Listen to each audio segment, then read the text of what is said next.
AITA for protecting my friend from stress, only to cause a bigger problem?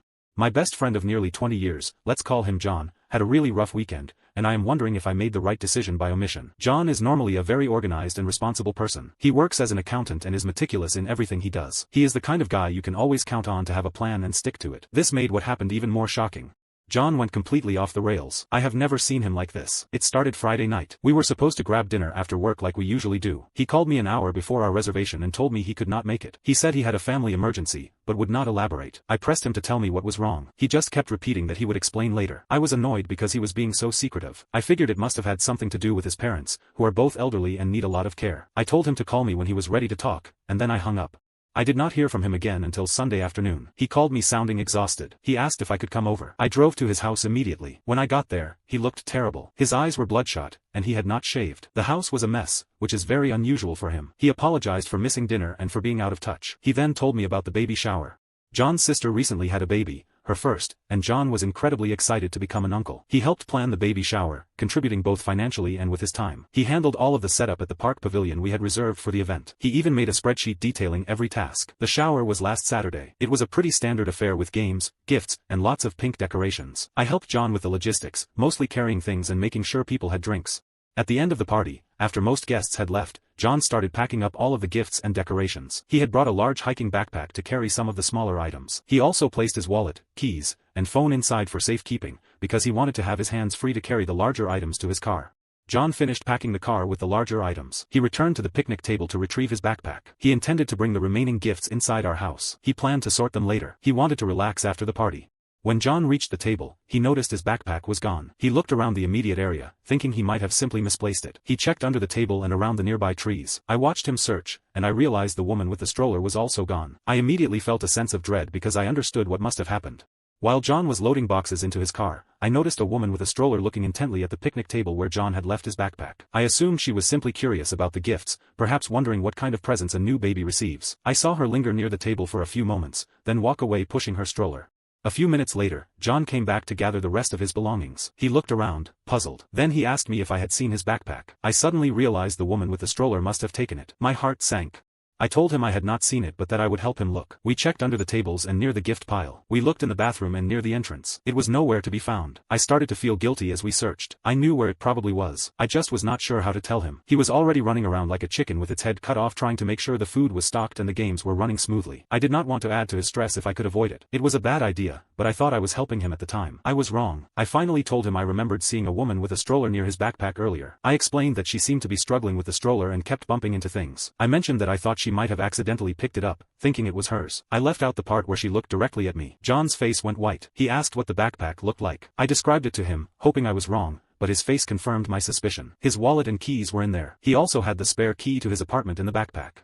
Here is where I might be the problem. I did not immediately tell John what I had seen. I hesitated because John had been so stressed about the baby shower. He was worried about everything going smoothly for his sister. He had hardly slept the night before. I knew he would be devastated to learn his backpack, with his valuables, was gone. I also knew that accusing a woman with a baby of theft, even if I suspected her, could create a huge scene. I thought it might be better to let him realize it was missing on his own, away from everyone else, so he could process it privately before deciding what to do.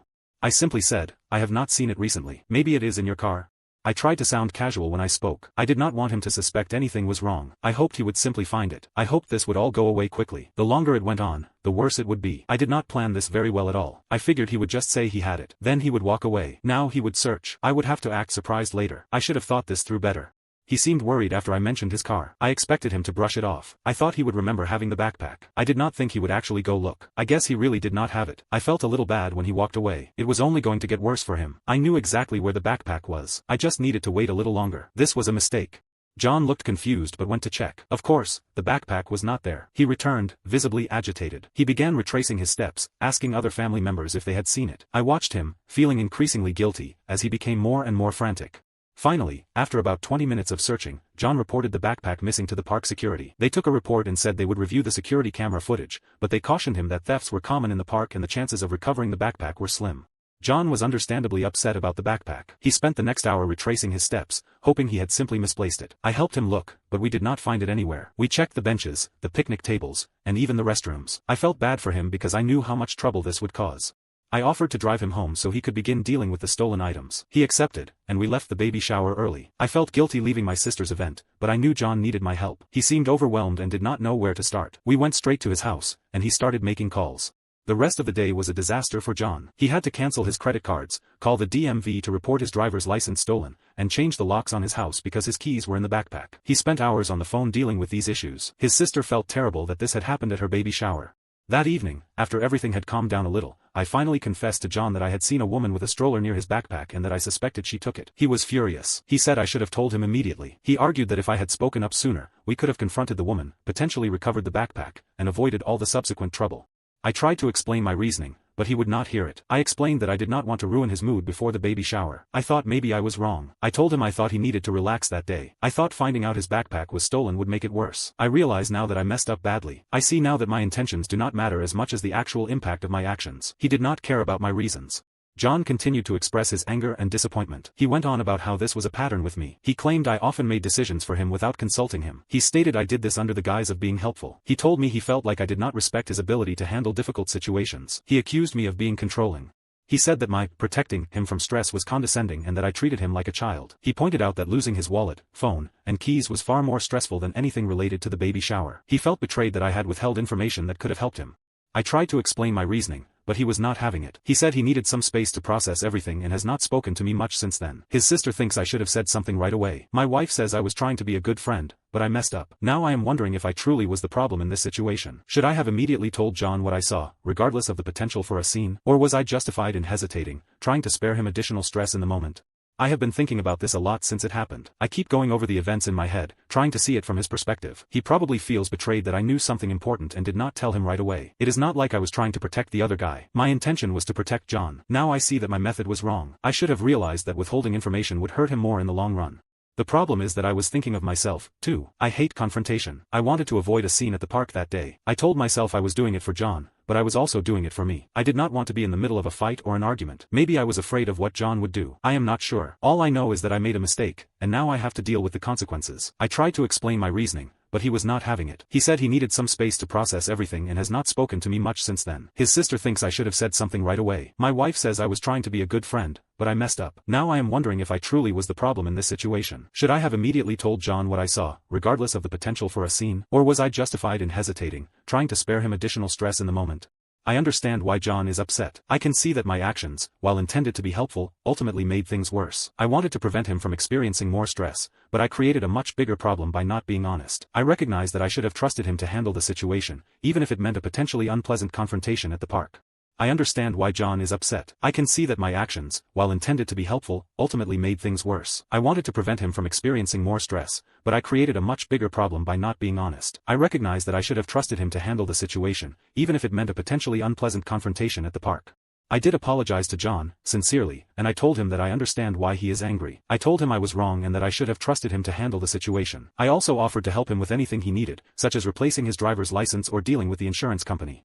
He acknowledged my apology but said he still needed time. He has been distant and avoids my calls. I feel terrible about what happened, and I am worried about our friendship. I value him immensely, and the thought of damaging our relationship over this is upsetting. I also realize that I may have been projecting my own anxieties onto John. I tend to avoid conflict, and I often prioritize maintaining a calm environment, even if it means sacrificing honesty in the short term. This incident has made me question whether this is a healthy approach to friendship and whether I need to be more direct and forthcoming, even when it is uncomfortable. Perhaps I was also motivated by a desire to avoid a potentially awkward or embarrassing situation. Confronting the woman with the stroller could have led to a denial, an argument, or even a false accusation. I may have subconsciously chosen the path of least resistance, even though it ultimately had more significant consequences. I am now reflecting on my actions and trying to learn from this experience. I want to be a better friend to John and to be more honest and direct in my relationships in general. I understand that sometimes, the most helpful thing you can do for someone is to tell them the truth, even if it is difficult. The situation has made me consider how easily trust can be eroded and how important it is to be reliable and transparent in my interactions with others. I hope that John and I can eventually repair our friendship and that this incident will serve as a valuable lesson for me in the future. I still feel guilty about not telling him sooner, and I am committed to making amends and earning back his trust. I do understand I made a mistake, but I am also frustrated that John seems unwilling to forgive me. I am his best friend, and I have always been there for him. I made one bad decision, and now it feels like our entire friendship is at risk. I am hoping that with time and space, he will be able to see that my intentions were good, even if my actions were misguided.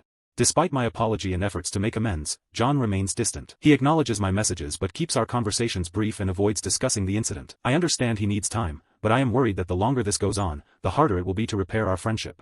I am considering writing him a letter to express my feelings and apologize again, but I am unsure if that would be helpful or if it would only make things worse. I am also wondering if I should reach out to his sister to see if she can offer any advice or insights into how he is feeling.